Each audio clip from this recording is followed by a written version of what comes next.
The following episode may include stuff that disturbs you, and not in the good, fun way. With that in mind, and with you forewarned, on we go. Hi folks, Alistair here. As you've probably heard us talk about, EA is in the middle of our first end-of-year fundraising campaign. We'll recap the details and ways you can help at the end of the episode. Welcome to PseudoPod, the weekly horror podcast. I'm Alistair, your host, and this amazing story is part of our 2023 Anthology and Collection Showcase, and comes to you from Eden Royce. The story was originally published in Vastarian, and was reprinted in the 2023 collection Who Lost, I Found. Eden is a Shirley Jackson Award finalist, and her short stories have appeared in a variety of publications, including Fire, Literary Magazine of Black Speculative Fiction, the year's Best Dark Fantasy and Horror, Strange Horizons, Nightmare Magazine, and PseudoPod.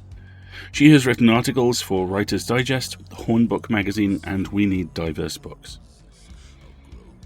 Her debut novel, Root Magic, is a Walter Dean Myers Award honoree, an Andre Norton Nebula Award finalist, an Ignite Award winner, and a Mythopoeic Fantasy Award winner for Outstanding Children's Literature. Hollow Tongue, her first adult horror novella, will be published by Raw Dog Screaming Press in 2024. Find her online at edenroyce.com. Your narrator this week is friend of the show and goodest of humans, Tonya Ransom. Check out Nightlight and Afflicted, two of the best horror shows out there, for just some of their amazing work. Now, get home before nighttime, because we have a story for you, and we promise you, it's true.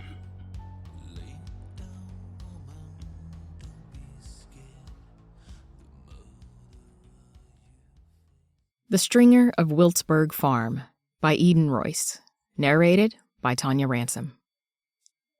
Daddy called tobacco a quick and dirty crop. Quick because it was 100 days from planting to harvest. Dirty because cutting the leaves off the plants released a juicy, dark sap that dried, sticky sweet on the skin. Mud then clung to the sap, eventually drying to a thick crust that itched and flaked, turning brown skin ghostly gray. Still didn't keep him from sending me out in the fields. "It's 1949, I told him, pouring coffee from the pot on the iron stove. "Times are changing." Daddy hobbled to the kitchen table with his horn-headed cane, weight on his good leg. He spat a thick wad of tobacco chaw into an old coffee cup, and my stomach turned at the yeasty, sickly sweet smell. Its juice stuck to his beard, and he wiped it away with an arm. "Times don't change that much, Annie Maggie. Not round here." He looked outside at the sun coming up over the trees, already drying the dew on the crop. "Still got leaves to cut and worms to pull." I shuddered. I knew which job I was going to get. One of the blades from a used harvesting machine he bought from some white man upstate had come loose and torn a gash in his leg from knee to ankle. Until that healed, he couldn't be in his own fields like he wanted, cutting and pulling, chewing and spitting, alongside all his farm hands. Back bent to the task, sweat pouring off him like it was coming out of a bucket, smiling all the while. Because he couldn't get out in the fields, I couldn't keep going to school. "You had plenty schooling, gal. More'n your mama or me ever had." I know. I tried to keep the disappointment out of my mouth. They had worked so hard to get me here where I was. Almost 19, with a few more months to go until I could get myself a diploma, then take the county test to be a teacher myself. But that would have to wait. Daddy was hurt, Mama was dead, and Jeannie had gone off and gotten married. My sister married the first man showed any interest in her. She hated the farm, the tobacco, said the smell of the leaves drying and the manure in the fields made her sick. Daddy heard her one time and waxed her tail for talking mess about what put food on the table and clothes on her back. Jeannie never said anything else about the farm, but she grabbed onto the first boy she saw was going somewhere out of town and held on for dear life. Her letters came every so often, talking about her crochet and house cleaning and selling her homemade jams at the corner market, but she never visited. One of the ladies from the church went to visit her aunt up there in Neeville and said she heard Jeannie yelling at her husband for smoking a cigarette. Said she wouldn't be in no house with a man that smoked. Kicked up such a fuss he stomped out the offending stick and grabbed Jeannie's arm and dragged her home. That left Daddy and me to handle everything in those 100 days. We hired croppers for the cutting, usually 5 men. Including Daddy, it was barely enough to get the leaves cut, bundled, dried, and to market on time. I don't know why you won't marry one of these men and start having some children can help us around here. They's good workers, each and every one. What's wrong with them? You acting like one of them is Tobacco Man or something. I snorted as I tied an apron around my waist. The Tobacco Man was a silly story croppers told to keep farm owners from having them out in the fields working at night. Better crop while the sun shines, or Tobacco Man gonna take you away. He like darkness, come and cover you, and then you gone. Never did find out where the Tobacco Man was supposed to take his victims.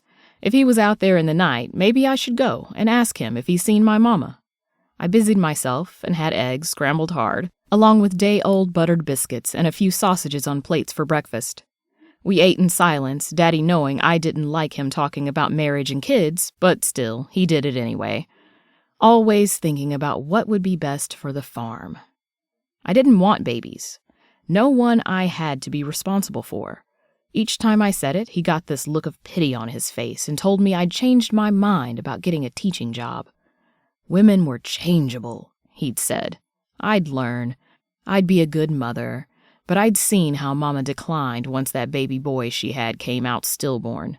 She hollered and cried, wailed long, throat-drying warbles until her grief turned her into a banshee, and she flew off into the night. Daddy never talked about that.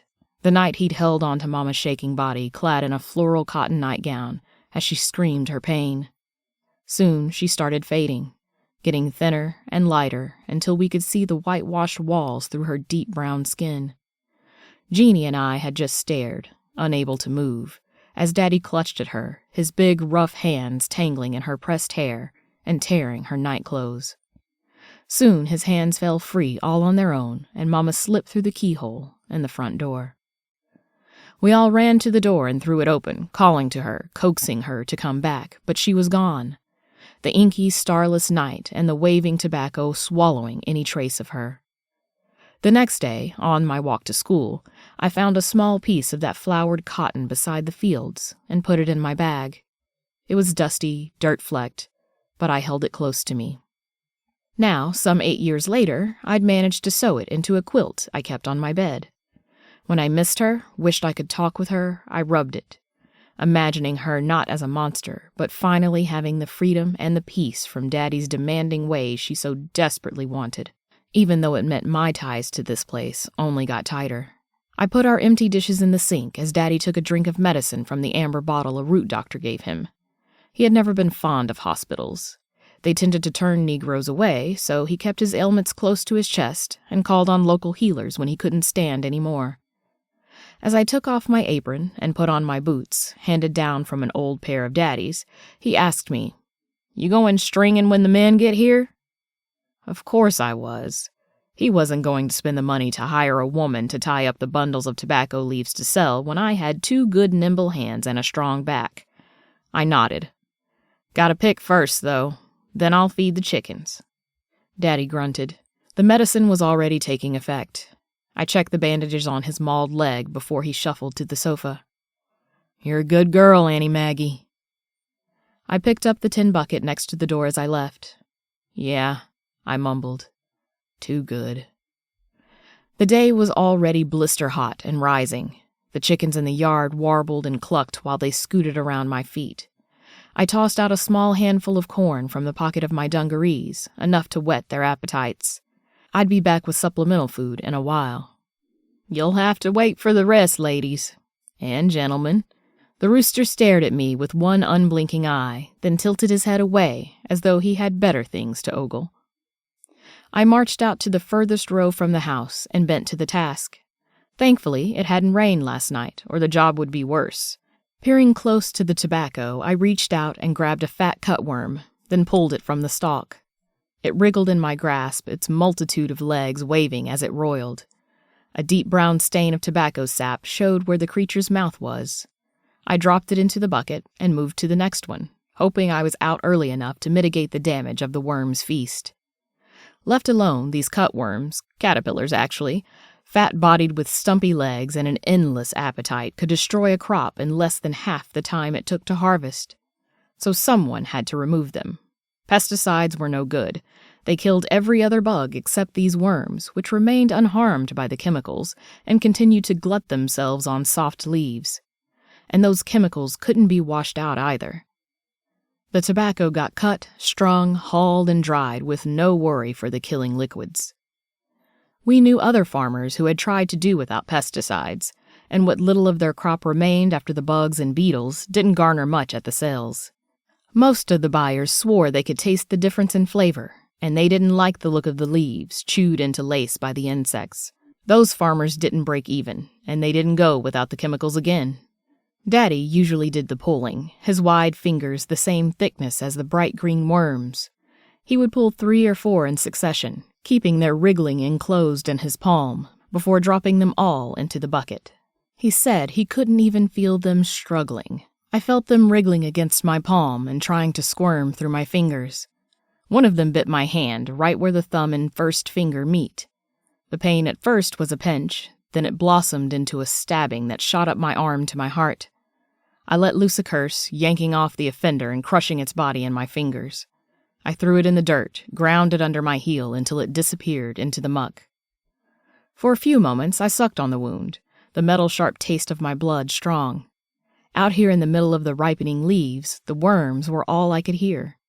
The symphony of thousands of mouths chewing, devouring the tender leaves, surrounded me whenever I was out in the fields. Moist snapping, followed by the scent of wet leaves, musk oil flowers, and manure-rich dirt. At times like this, I understood Jeannie more than I would ever tell her. I pressed my lips together and went back to my task, pulling off the destructive cutworms one after the other, moving backward down the row of plants. Their softness hit the bottom of the tin bucket with a sick clunk.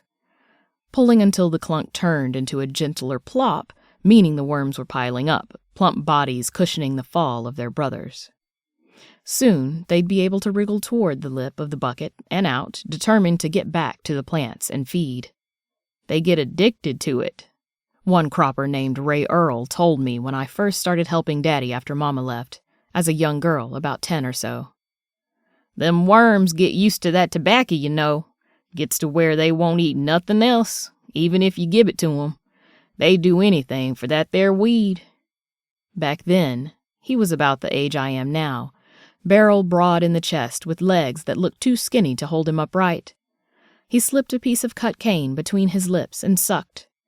That's why you never gonna see me with none of it. And I didn't. Early evening, after the croppers had their meal, most of them sat on the porch outside with a piece of leaf from the day's cuttings. The men were filthy, covered in dark sap dusted over with mud and muck, but still they sat, wiping spittle from their chins and yakking away until dusk, their chewing as loud as the worms. Ray Earl would get his pay, thank me and Jeannie kindly, then head off to wherever it was he lived. He'd be back the next morning, ready to work. He was the one who told me about Tobacco Man. I laughed to myself as I pulled more of the destructive worms. I believed every word he said. Looking up at him, seeing his rough brown hands darkened even further by the clinging sap and edged with a line of powdery ashiness on the knuckles. Know why you supposed to wait till sunup to start with the tobaccy? I shook my head, pigtails bobbing. 'Cause that's when Tobaccy Man go to sleep. Don't want him catching you, huh? I'd screamed a little, and he turned serious eyes on me. Don't worry, Annie Maggie. He ain't gonna get you so long as I's here. I think I'd been a little in love with him then, but he must have gotten killed in the war soon after, because he never came back to our farm after that harvest. I'd forgotten about him and his story. Strange how things come back. The bucket was about a third full. I hefted it in one hand after wrapping a dish towel around the handle to protect my hands. After so little time in the fields, my hands had gotten soft, unused to the hard labor of Daddy's harvesting. I trudged back to the house, leaning slightly as I balanced the weight of the bucket full of wriggling worms. Some tried to crawl away. I shook the bucket, jostling them so they tumbled back down to await their fate. Back in the yard, the chickens swarmed me, tucking the food call to each other, somehow aware that I was pulling today instead of Daddy. I shook the bucket, sprinkling the worms in a narrow line through the middle of the brood. The birds pounced, scrabbling for the bloated worms, their toenails scratching the work leather on my boots as they rushed to glut themselves. One of the birds, a frizzle hen, was scratching in another part of the yard. I went over to look and saw a dusty square of cloth. I shooed the black-feathered bird away and knelt to look at what it had uncovered. A red felt bag tied with coarse twine, a mojo hand. I backed away, almost dropping the bucket. I was no root lady, but I knew what to stay away from. I peeked inside to ask Daddy, but he was snoring on the sofa, fast asleep from the pain medicine. No help there. I saw some of the workers coming toward the house, the younger boys who came with their daddies to work the crops, their slim fingers pinching off the tobacco flowers as they began to grow. Some boys were given small knives to cut away the stunted, unproductive leaves so the larger ones could flourish. One brown boy stood near the water pump in the yard, getting a drink, and I called to him. "Young man," I asked, "you know where Dr. Beetle lives?" He looked at me with a frown, his pouty little mouth dropping water. "That root man? Yeah, I know." Of course, most of us did. Conjure healers were the only medicine we had sometimes, except for the granny remedies that were shared between us to cure the most everyday ailments. Sick stomachs, heat stroke, women's heavy monthlies. Plucking leaves, boiling tea into tonic, healing poultices for cuts and scrapes. It was big business. The one thing croppers didn't have to worry about was flies and mosquitoes. Insects couldn't abide the smell of the sap. "Please get him for me," I said, already reaching into my pocket for payment for his quick feet. I handed him a coin and a piece of peanut candy I'd made, wrapped in wax paper. "Tell him I found something." The boy looked at me while he unwrapped the candy. He popped the square into his mouth, then turned and took off, running for all he was worth through the dirt and empty wooden poles standing upright in the fields. I sighed, knowing those empty poles were down to me to fill. I walked to the nearest one in my borrowed boots, pulling a roll of string from my pocket. I tied together the stacks of leaves the cutters had left, then hung them on the poles for the wagon to gather, keeping an eye out for Dr. Beetle's arrival. The short, thin man chuckled when he saw the mojo bag in the yard. "This what your hands scratch up, eh? Who you trying to get?" I never messed with magic, making it or buying it, and I told him so.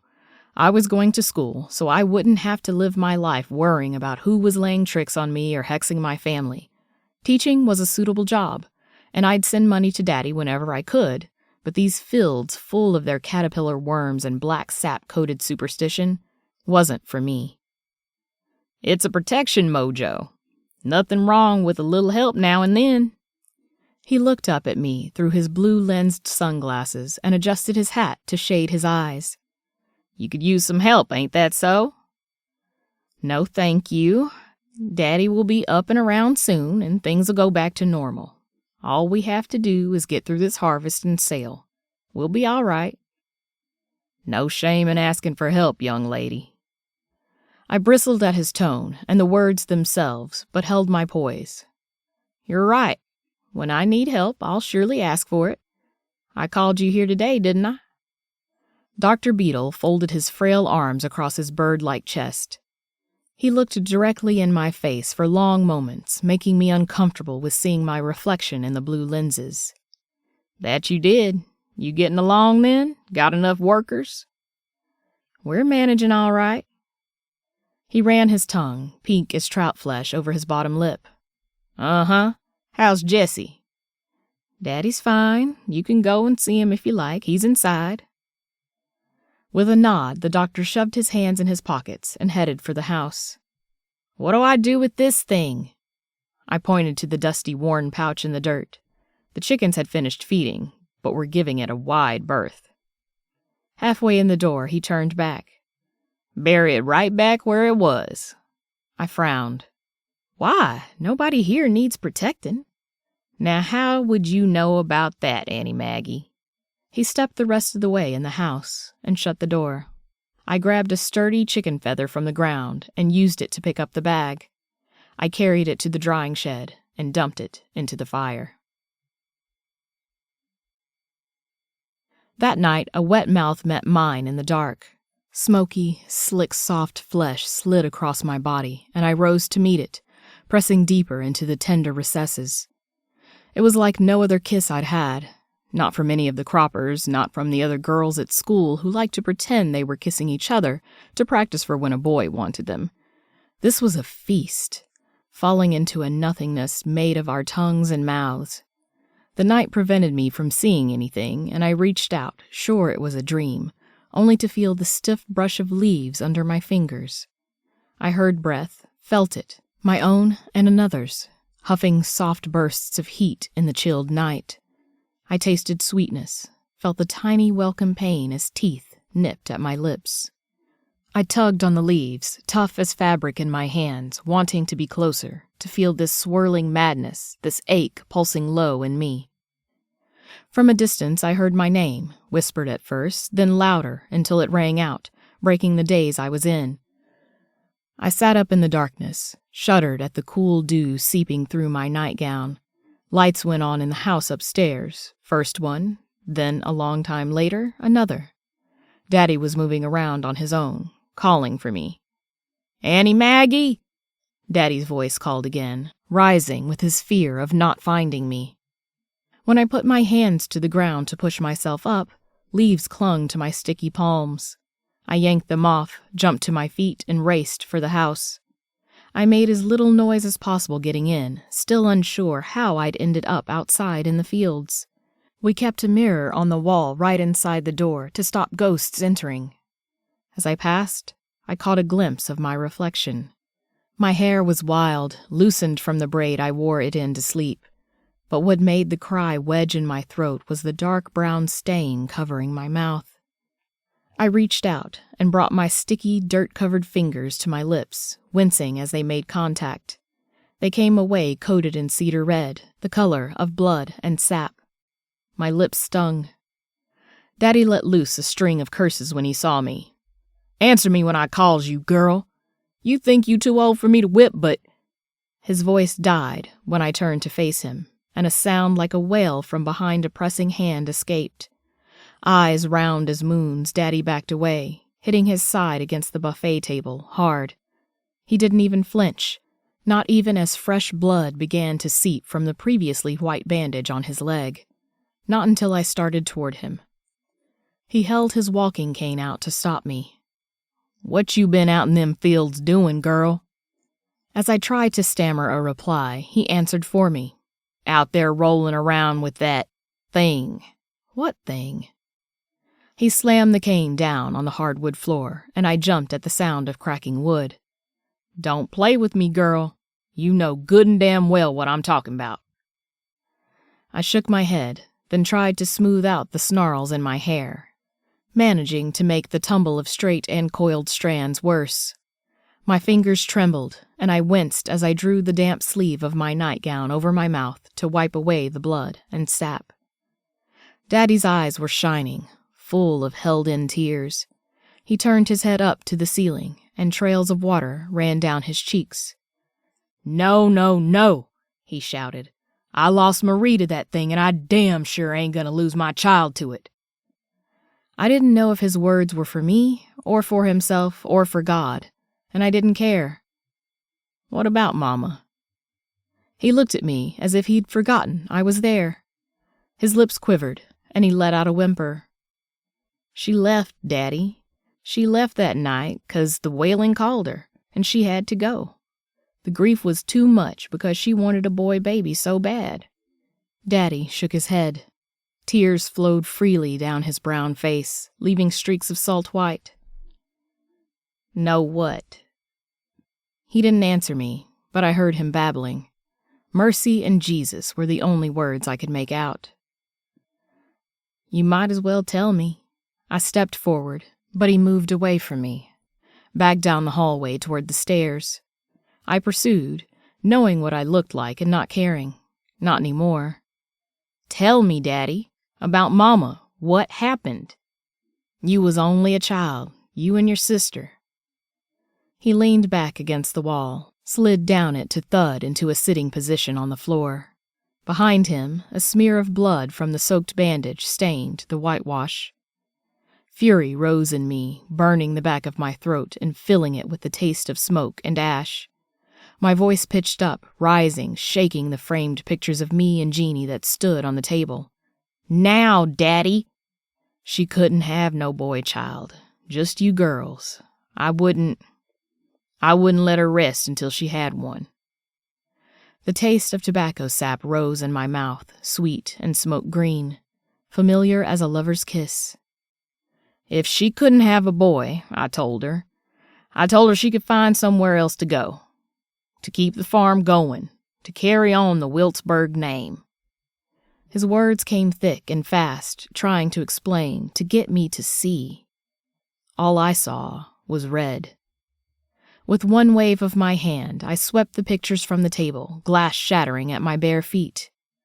"I thought you loved her!" My scream shook the boards of the house. From far away, I heard a wail, full of lonely fury. Daddy seemed to rally at that, losing some of the fear that had crept into his face. "I loved her. It was her that stepped out on me." "What?" "After she gone, I saw that baby boy. Ain't looked nothing like me." He spat the words out, like he would a plug of chew that had lost its flavor. His shadow flickered and grew behind him. "Looked same as that old cropper thought he was too good to stay round after meals." "Roy Earl?" I felt the bottom drop out of my stomach. The taste of bile and green tobacco rose, sour sweet. I stepped forward again, the shards of glass biting deep. Yeah, I showed him that boy, told him I knew. I knew what he was doing with my wife." Dark spittle dribbled from his chin, but he didn't bother to wipe it away. "I put both of 'em in the ground that night. Both of 'em." I watched the shadow grow denser, deeper. The smell of tobacco leaves grew, weeping out from that dimness. "That's why I set that mojo hand, protect you from me, you and your sister."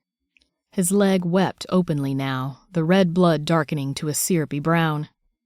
"It didn't hold." "Dear God," I whispered. "You're him. You're Tobacco Man."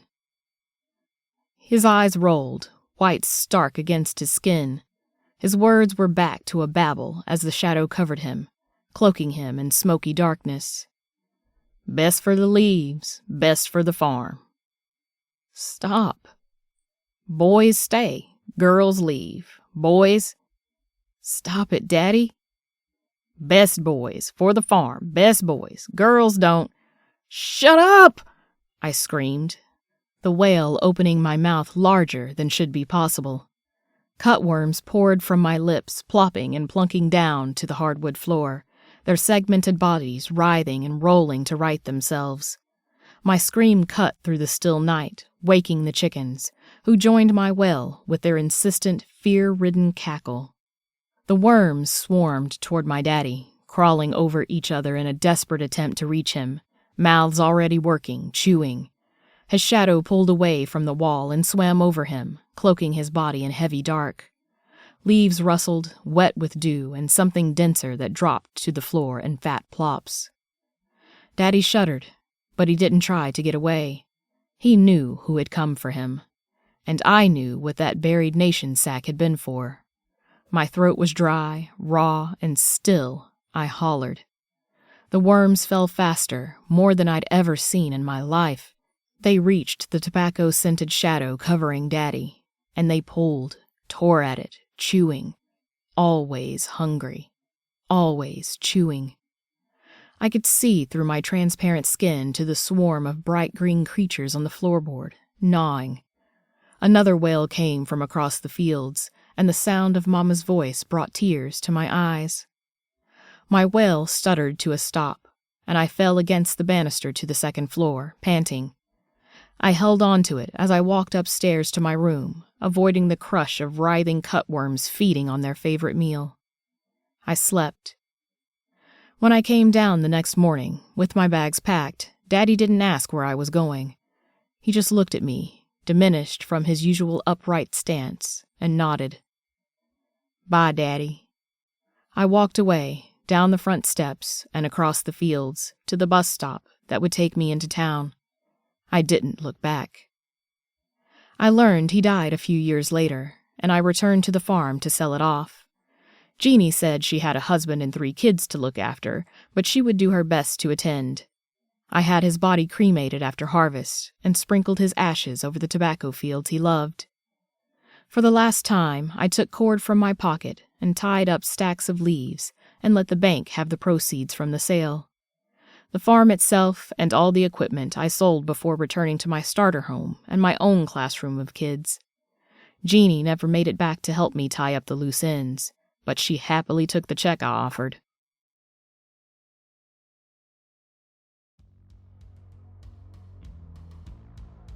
The visceral language of this story is what grabs me first. Moist snapping is such a wonderful, terrible phrase. But the line I really love is, "When I need help, I'll surely ask for it." There are years of exhausted competence behind those words. A lifetime of being more than good enough and more than capable for everyone other than the person you need to see you. It's so many unique types of horror tied together. Prejudice and sexism and small-town horizons and familial obligation versus familial actuality, and all of it weighing you down, and all of it always, always there. But that is only the first stage of the horror in this story. The claws you don't feel sink in are the ones in your flesh from birth. The familial horror here is a double-edged blade that cuts everyone around it. The older generation are incapable of understanding there is something, anything else, and the horrific damage they do is excused in the name of continuity, of safety. The farm is all. They're just women. It doesn't matter. They'll understand when they're older. All polite lies written in someone else's blood. And just as you see those claws, you realize what the truth is. That the other predator here is hiding in the shadow of the one hiding in plain sight, and most horrific of all, that other predator is here to help. It's an opportunity to do something, anything else. It doesn't care about tradition or expectation. It just wants to feed, and you, at last, have something to feed it, which isn't your future. What else do you do in that situation? What can you do? And here's the question that stays with me. Does it matter? Fantastic work from all. Thank you. We rely on you to pay our authors, our narrators, and our crew, and to cover our costs. We are entirely donation funded, and this year that's changed in some very exciting ways with becoming a registered US nonprofit. We have launched our first end-of-year campaign to raise awareness about all the new ways you can help us out, including workplace giving and employer matching, donor-advised funds, and lots more. And if you pay taxes in the US, you might be able to claim a deduction. Please check out the short metacast on escapeartists.net for more ideas and how to get in touch if you think of something else that's more meaningful to you. One-time donations are fantastic and gratefully received, but what really makes a difference is subscribing. Subscriptions get us stability and a reliable income we use to bring free and accessible audio fiction to the world. You can subscribe for a monthly or annual donation through PayPal or Patreon, and if you sign up for an annual on Patreon, there is a discount available from now until the end of the year. Not only do you help us out immensely when you subscribe or donate, but you get access to a raft of bonus audio. You help us, we help you, and everything becomes just a little easier. Even if you can't donate financially, and we do understand if you can't, please consider spreading the word about us. If you liked an episode, then please consider sharing it on social media, or blogging about us, or leaving a review. It really does all help, and thank you once again. PseudoPod returns next week with 13 Ways of Not Looking at a Blackbird by Gordon B. White, read by Ellie Hirschman, and again audio produced by Chelsea, and hosted by me. Then, as now, it will be a production of the Escape Artists Foundation and distributed under the Creative Commons Attribution Non-Commercial No Derivatives 4.0 International License. And PseudoPod knows you remember how it feels, don't you? All that desire scorching you straight through, feeling like you're penned up in a small town cage, jailed by cornstalk bars, just knowing that you will be stuck in that quiet little town forever if you don't take a chance. We'll see you next week, folks. Until then, have fun.